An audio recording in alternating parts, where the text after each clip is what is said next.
people are freaking out because this man, his name is Tom Homan, was named the new border czar under the Trump administration. Now, in case you needed a lesson, although you're smart if you're listening to this show or podcast, so I don't really probably need to clarify this for you, but Trump is not president yet. So like these libs that are freaking out like, he's the new border czar right now, deportation start tomorrow, like, okay, no, let's calm the F down. But anyway, there is this viral video that truly made me fall in love with this man, Tom Homan, and I want to watch it with you because it is so funny. It is Tom versus AOC. I want to watch it and react with you. Zero tolerance was interpreted as the policy that separated children from their... If I get arrested for DUI and I have a young child in the car, I'm going to be separated. When I was a police officer in New York and I arrested a father for domestic violence, I separated that father from his Mr. Homan, with all due respect, legal asylees are not charged with any crime. They're here illegally. I can never get over this kind of ideology / just like blatant stupidity. Come on. Legal asylum, they're illegally here in the country. There's a process for going through the asylum process. And people that don't respect that come in here and bombard the system, flood the system, and ignore the system, those are not asylees.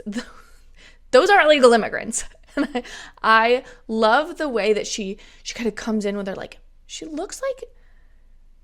looks like King Julian from Madagascar. I know it's really mean and like beneath me to be commenting on somebody's looks, but like every single time I see her, I just like can't, they look, something about her reminds me of like a cartoon with bug eyes and I can't remember who it is. I think it's King Julian from Madagascar. But anyway, I love that she comes at this like she is the smartest person in the room and then Tom Homan just wrecks her. When you're into the country illegally, it's violation 8 United States Code 1325. Seeking asylum is legal. If you want to seek asylum, you go through the port of entry, do it the legal way.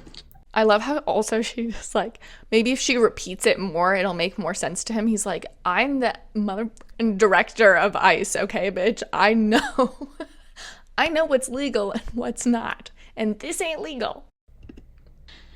The Attorney General of the United States has made that clear. Okay.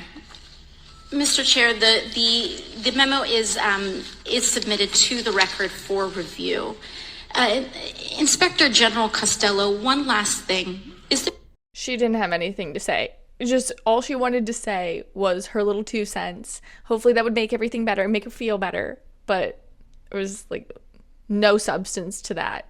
Tom Homan wrecked her with facts, and I love it. But I didn't want to just react to that video because actually I wanted to have a very substantive, like interesting convo with you guys because yes, the media are having their like really natural meltdown claiming that Tom Homan, like I said, is going to start deporting American citizens who immigrated here, which would mean my ass would be getting deported. Actually, I'm married to an American, so I don't know. I'm also American. Like, I'm not getting deported, but hypothetically in this liberal nightmare that they've created and concocted off of their own crazy ideology, I would be getting deported. So bye guys, I'll miss you. I won't be able to talk from Canada because they have no free speech. Anyway, in reality, I've met Tom Homan and he's a very scary and intimidating man, but he is not a stupid man, nor is he a ruthless man. I would not use the word ruthless to describe him. I would actually use the word maybe not empathetic in the manner that you think of like annoying people that are like annoyingly empathetic. He's an empathetic person. He's seen a lot of shit. And that's what makes him that's what makes him motivated and it's what drives him. So we got to sit down at this influencer summit that I went to a couple weeks ago. And I got to ask Tom Homan a couple of questions. And for whatever reason, like I think he likes adversarial conversations because I think he thrives in those AOC conversations. And I didn't realize that until I asked him, not a tough question at all, but he kind of acted, I don't know how to put it. Let me get into it. So I asked him very pointedly, what does the mass deportation look like? Like the media makes it seem like you go into the night in the middle of the night with a net and you like round up illegal immigrants and then take them Oregon Trail of, or what is it, the Oklahoma Trail of Tear style, like through the country to Mexico, and then you like throw them into the Rio Grande and call it a night. And I asked him, like, just tell me what it looks like. And he goes, what are you, a CNN reporter? I'm like, no, dude, I'm just trying to understand so I can articulate it to my audience.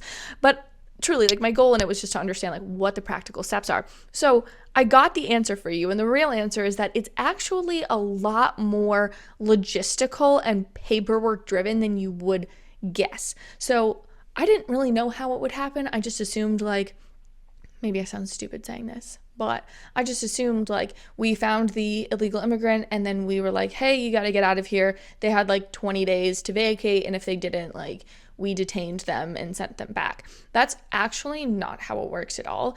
It's a lot more paperwork. Before we can send these people back, we have to verify their identity, which they lie. They don't have paperwork a lot of the times.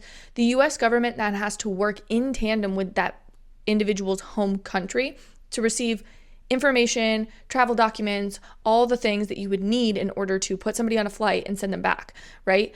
And it takes so long to do this. Mind you, that takes a long time to do that if the country works well with the US. So for instance, Tom Homan and the Trump administration has vowed to get rid of the most dangerous criminals first. And while I think that is tactically smart because it's a good priority and it makes them seem like safety first, tactically it's also just, it's optimizing time when you only have 4 years in a White House to do something, because a lot of these criminal gangs that we're talking about come from Venezuela. And Venezuela does not work with the United States. Tom Homan told me this. Venezuela is not, their government, not interested in working with the American government. They're not giving us the identities of these people. They're not giving us the paperwork for these people. And when you think about the Colorado apartment story or these El Paso apartments that we keep seeing run over by illegal immigrant gangs, those are criminals from Venezuela. So when we're talking about getting these people out, it actually isn't just like, yay, MAGA, ooh, strong. It's not just that. It's actually a genius strategy of optimizing time, because it's going to be harder to deport people that other countries don't want back, just logically thinking. And so I was like, great, good to know. Then I wanted to know, I had like being in an, maybe it was just being annoying to him. That's totally fine. I wanted answers. I was like, wait, I actually have another question. And he was like happy to, converse with the person that he assumed was against him. I was not against him. I'm not against him. But anyway, I pushed back a little and I was like, question, who's paying for all of this? Like, am I, as the taxpayer, footing the bill for all these illegal, like, do we charge them? Like, what does this look like? And he said, yeah, truth is you're paying for this. And I thought of it two ways. First, I was like, oh shit, like maybe that changes my mind. Like, the whole thing was I want to save money. I don't want to be like putting more into the deficit, like spending so much more money, and maybe we could be reallocating funds if we were like more efficient. Again, going back to Doge. But I don't know, part of that kind of pissed me off. But then I kind of redirected that anger and kind of reviewed is the dumbest way I could possibly say it, but like just saw it through a new lens. The idea that the Biden administration knew that this was inevitable and that this was always going to cost the taxpayers a shit ton of money to deal with. And so when I look at this, I'm like, this is so frustrating, because the Biden administration has now obviously let all these people in. It's cost a ton of money, specifically in California and other blue states where it costs a fortune to take care of these people. It puts an undue burden on Americans. And now we have to have a third undue burden of paying to send all these people back. That's annoying. It's really, really frustrating. But I'm this is everything I got. Like, this is all the information I got from Tom Homan. I hope it's insightful. I'd love to hear your thoughts on it. And I'd love to know if you have another question for him, because I am actually in the process right now, a little secret.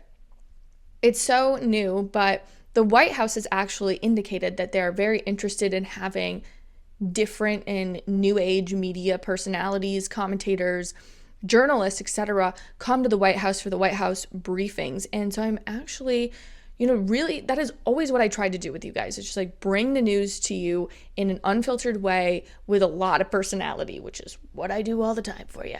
Got a big personality, might as well use it, right? And so I've been thinking really long and hard that maybe I should apply for press credentials and head out to DC and take on a little bit more of a burden when it comes, like, financially, to like go to DC and travel and do some more work. So I'm really thinking about it. And if you'd like to fund my journalism, which I'll keep you guys in the loop of like when I apply, if I apply, everything. But if you would like to help ensure that I can do that and make that possible, please, please, please, I say it not to be annoying, but like shop-based merch, support our advertisers, send this video to people. All of that really, really helps. Thanks so much for watching. If you liked what you heard, please be sure to give this video a thumbs up and leave a comment about how beautiful, stunning, and funny I am.